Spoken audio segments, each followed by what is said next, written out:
Okay, welcome back. This is tutorial 1B of our CAD assignment, and we are drawing this orthographic block that we're familiar with from our manual drafting. And what you're going to do now, after successfully drawing this block using the last tutorial, is we're going to create an orthographic drawing of this just like we did with the manual tools. However, in the manual tools we actually started with the block and drew it.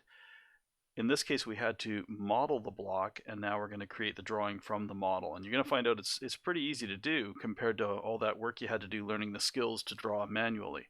So where do we begin? You're going to head right up here to the top of your browser tree where your file is named, and you're going to right click. And then you're going to go create a drawing right here. A little dialog pops up, right? And in the dialog, we're interested in a couple things. Most of it we don't pay attention to at the moment, but we're going to go here. This standard thing this is all about setting up the piece of paper we're going to use. So the piece of paper we used when we drew it manually is the same paper we're going to use now, which is not ISO, which would choose metric papers down here or sheet sizes, but we used imperial sheet sizes, which is ASME. In here, we're going to find the piece of paper that we used, which was 17 by 11. If yours wasn't picked like mine was, it might be something like that. This is a standard sheet of paper for a photocopier, 8.5 by 11. And we are drawing on 17 by 11. And we'll push OK. Now you have to wait a moment, and it will generate a drawing file. Here it comes. And 3, 2, 1. Not quite. Here it is. Okay. So it creates this piece of paper with a border already on it. We had to draw the border manually, but in this program it creates a standard border for us. And it's already wanting me to place my first view. So I will do that. What view was this? This should be the front view. It shows over here the front view. And if you got everything lined up correctly in your drawing views, your front would have been this, and this would have been your top right here. So top view looks like this. Heading back to placing a view, basically because I jumped out and went to another tab, it's decided I didn't want to place a view, so it's gone, so I have to go back up here. It's good to know anyway. And this first button up here says base view. That's what we're interested in, and that was what it was defaulting to. So when I click that, I'm back to where I was, base view. And so the base view is a front view. And our scale, if you recall, wasn't scaled at all when we drew it manually, and we're not going to scale it here. We're actually going to draw 1 to 1. So 1 unit on the drawing equals 1 unit in real life. So now we can just move around and place this view by clicking. And there the view has been placed. Now, is there anything else over here we want to be interested in? Well, there's different ways of drawing. If I go into style, I can have visible edges with hidden edges, which is what we want, because if you remember, we have a hole in the middle of ours, and we want that to be represented by hidden lines. And then there's also a couple others. This is shaded view. That's going to be like a pictorial sort of view. And then over here we have shaded with hidden edges. Well, the one we're picking is this one, visible and hidden edges. We'll click that, and then we'll push OK. And it draws it for us. Remember how long it took you to draw that perfectly? It is drawn. So I want to create a top view, but rather than just replace a view, I'm going to use this view to place my top view by using this tool up in the upper left here called Project Views or Projected Views. So what you do is you click the view you would like to project, which is our base view, the front view. We'll head up here and we'll pick Projected View.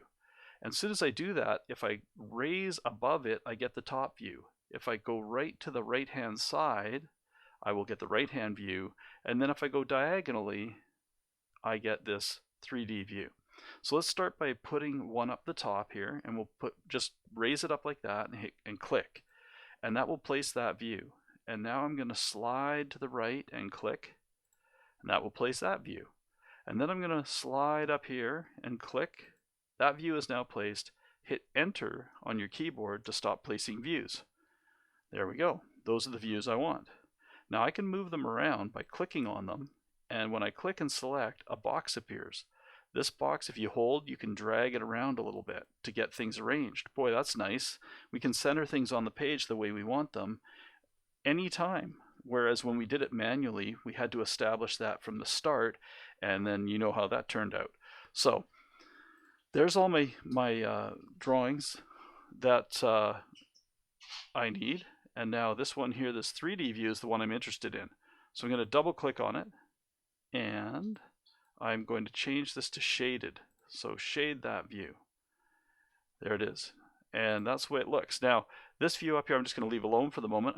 This view is not dependent on these three.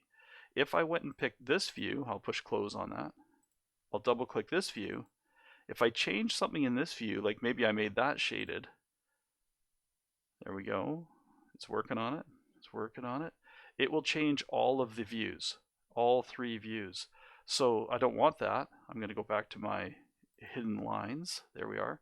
But just understand that these three views are kind of linked to one another. This view is kind of standing on its own.